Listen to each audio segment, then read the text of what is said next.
We showed you earlier this week the Instagram message that Savannah and her siblings posted to their mother and to her suspected captors. They dropped it on Wednesday evening, and we talked about how it was strange. This is not a judgment of how they handled themselves. This is an observation about the odd messaging and whether it means something, whether it was potentially directed by the kidnapper to be an acknowledgement of something. It was just so odd in the way it was presented and phrased. And that could have been completely just at law enforcement's direction for reasons we don't understand, or it could have been some sort of a signal that was asked for by a kidnapper, or it could have just been the family's choices while under duress. We don't know, but we're trying to figure out what we can. This part in particular is coming back to surface, and we'll explain why, and pay particularly close attention to the ending. Watch. On behalf of our family, we want to thank all of you for the prayers for our beloved mom, Nancy. We feel them, and we continue to believe that she feels them too. Our mom is a kind, faithful, loyal, fiercely loving woman of goodness and light. She's funny, spunky, and clever. She has grandchildren that adore her and crowd around her and cover her with kisses. She loves fun and adventure. She is a devoted friend. She is full of kindness and knowledge. Talk to her and you'll see. Talk to her and you'll see. It's kind of an interesting phrase. And notice how Savannah's sister Annie seems to take a deep breath at that very moment. It sounds like a phrase we might have heard before, and online sleuths confirm indeed we probably have. They discovered that line is from the 1991 horror crime film Silence of the Lambs. Before we play the clip, let me tell you what the movie's about. Most of you know, but some of our audience is younger and may not. The main character, Clarice Starling, is played by Jodie Foster. Starling is investigating the kidnapping of Catherine Martin, the 25-year-old daughter of the fictional Senator Ruth Martin. Catherine, the daughter, has been kidnapped by Buffalo Bill, a serial killer who skins his female victims.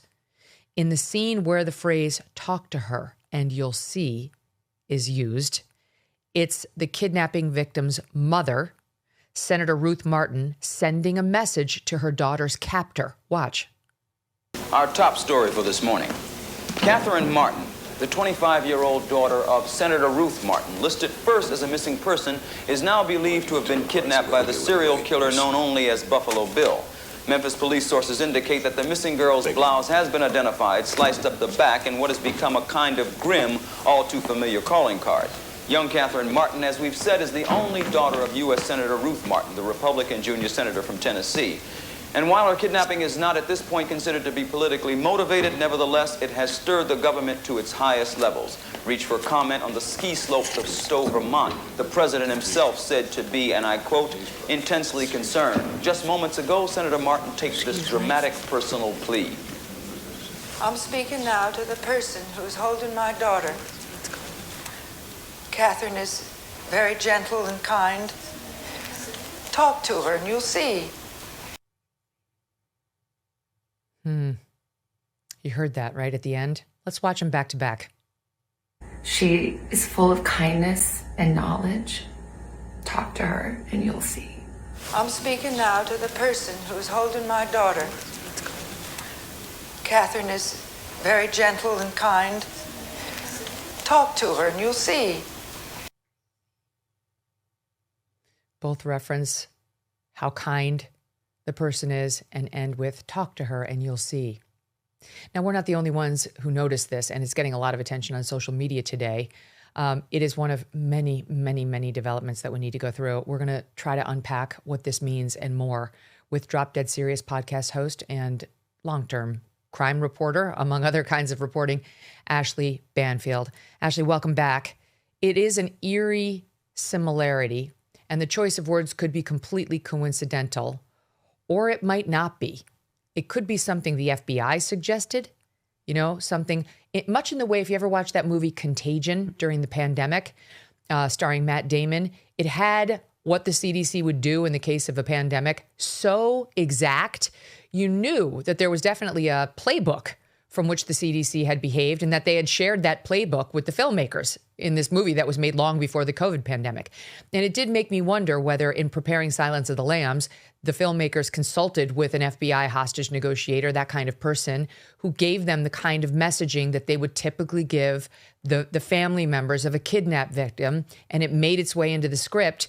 And it may have made its way into Savannah's script too, in quite the similar manner. Very astute, because in fact, Jonathan Demme, who created Silence of the Lambs, did confer with the FBI, did have multiple investigators with the FBI and agents with the FBI actually consult on the movie. John Douglas, one of the most famous profilers, worked on Silence of the Lambs. So it's entirely possible that there is an age-old playbook with all sorts of options and suggestions for agents to use when trying to make communications like this. And we were told by the FBI that they were working in concert with the Guthrie family, as they should be, to help guide them through this extraordinary process. They were very careful also to say that in the end, all scripting is up to the final decision of the family, who's going to read it, which is obvious. But the guidance was clearly annotated yesterday when they said that they were there. We saw them go in with the ring light and the Apple tripod, the iPhone tripod, to help set up the actual shoot for them as well. So it's maybe not that surprising that perhaps pieces of an FBI playbook were used, maybe unknowingly to the agents today, that had been used, decades ago in the creation of Silence of the Lambs. It does make you wonder what else in the messaging that we've heard from the family, because of course last night Cameron Guthrie, the brother of Savannah and Andy, issuing his own direct-to-camera statement, just him without the sisters. And in both of the video messages and in Savannah's Instagram post that was written, which preceded both of these video messages, there are odd phrases that really have us wondering whether they have had more communication with a potential kidnapper than they're letting on, which would be totally appropriate. Obviously, they're not going to tell all of us everything that's happening. But her Instagram post sounded a little unlike Savannah. For one thing, Ashleigh, it was not capitalized, which, okay, it's a social media thing. You could make the case that a lot of people don't capitalize. But Savannah normally does. She does normally capitalize. We went back and checked her Instagram and her Twitter. And much like yours truly, and I imagine you too, most journalists would capitalize. We're not 20 and we're just sort of in the business. So it's like we pay attention to those things. But on this post of all posts, like the most important post of her life to date, this is the one that came out the night before the video of the three siblings. She posted on Tuesday evening. This is all without caps, even at the beginning of the very first sentence. We believe in prayer. We believe in voices raised in unison, in love, in hope. We believe in goodness. We believe in humanity. Above all, we believe in him. Him is capitalized. Nothing else is.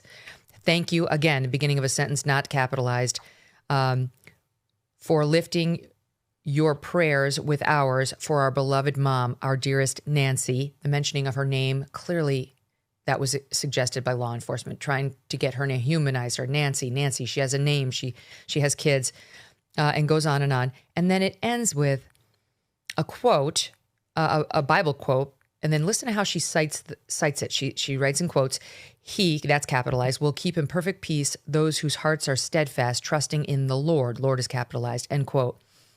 A verse of Isaiah for all time, for all of us. Bring her home. You know Savannah. I know Savannah too. That doesn't sound like her. A verse of Isaiah for all time, for all of us.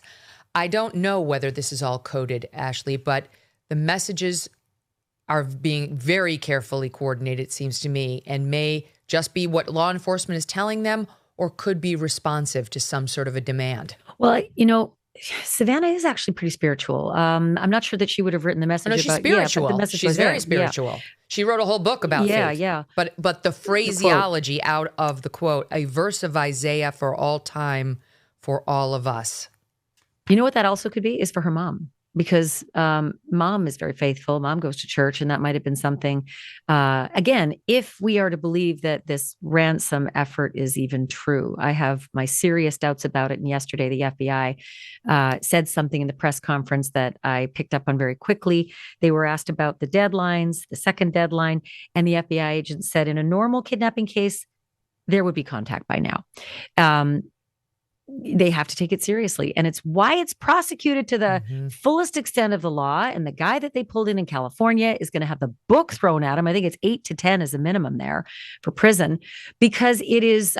Just FYI, for those who didn't listen to AM Update, there was a separate man who was arrested this morning or yesterday morning for demanding a ransom of Annie and Tomas via text message, and also made a 9-second phone call to some member of the Guthrie family who was just a fraudster. He had nothing to do with the other ransom notes per law enforcement, nor with this case at all, we believe. He was just trying to glom on to someone's tragedy and torture the family further, and he's now under arrest. Keep going. Yeah, this Derek Calleja, I don't know, Callella, allegedly now charged in this, and very seriously too. That's interstate commerce when you use the lines like that, using email, using phone lines to cross state lines, and also interfering with law enforcement. There's all sorts of things that could throw the book at him for that. But I would without question expect some prison time for this guy if he's guilty of these crimes. But to hear in the other notes, because it's a little complicated, right? There's a note to TMZ, there's an email to TMZ, there's emails to 2 television stations that are local in Arizona, and then there's this one that was communicated directly to the family and communicated directly to Savannah's sister Annie and her husband Tommaso. So that is fascinating to hear, though, that they are focusing on the emailed ransom notes, but they also indicated, not very clearly, but slightly clearly in the press conference, that those 3 that went to the outlets seem to be from the same person. And they noted a couple of things. Yes, and they did for the first time say that they're identical. For the first time, the FBI confirmed in response to a question that it is the same note. Jim Fitzgerald, who's been on with us every day, formerly of the FBI, has said that's the one thing he really wanted to know was it exactly the same, or could there have been like some sort of a copycat, or did they for some reason? I got my questions. And the FBI yesterday said all 3 the same. I got my questions about the details in them as well, because there were details released yesterday about floodlights, broken floodlights potentially. Wait, stand by. I definitely want to get into that. I do, but let me just finish up on the messaging from the family. Then I want to talk about your exclusive reporting, and then I definitely want to get into these notes because they're very interesting. One other thing on the messaging, we noticed that the family, I think, is being very disciplined on exactly what it says and how it says it. We talked yesterday about how very clearly Savannah Guthrie knows how to speak at ease, directly to camera, unscripted. She chose not to do that. Quite clearly, they're being really careful about if somebody's got her, not triggering him, saying what needs to be said to reach him in the best way possible to actually get a response. They're desperate. You can see in the family's messaging for interaction with this person if he exists and has their mom. Proof exactly. They want proof of life, and they're desperate to have a communication because very clearly, Harvey Levin made this clear yesterday on various appearances. The ransom note said Thursday night is your first deadline, and Harvey suggested Monday is your second dedeadline. And it certainly sounds like if they didn't meet the Thursday night deadline, the price was going up. Or the consequences. And by Monday was... Yeah, the price or the consequence. Some sort of negative consequence.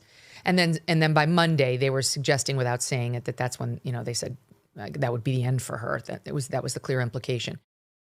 International disputes, inflation, rising national debt, digital currency. There is a never-ending list of reasons that gold has risen over 700% in the last 20 years. And a never-ending list of reasons smart Americans diversify a portion of their savings into precious metals with Birch Gold Group. Gold can thrive during uncertainty, which is why it's a crucial part of a balanced strategy. It gives you peace of mind, given all the events that could impact the U.S. economy. See if holding gold in a tax-sheltered retirement account is right for you. Birch Gold can help you convert an existing IRA or 401k into an IRA in gold. Just text MK to the number 989898 to receive your free info kit on gold. There's no obligation, just useful information. With an A+ rating from the Better Business Bureau and tens of thousands of happy customers, consider letting Birch Gold help you diversify with gold, so you too can have peace of mind regardless of the uncertainty. Text MK to the number 989898.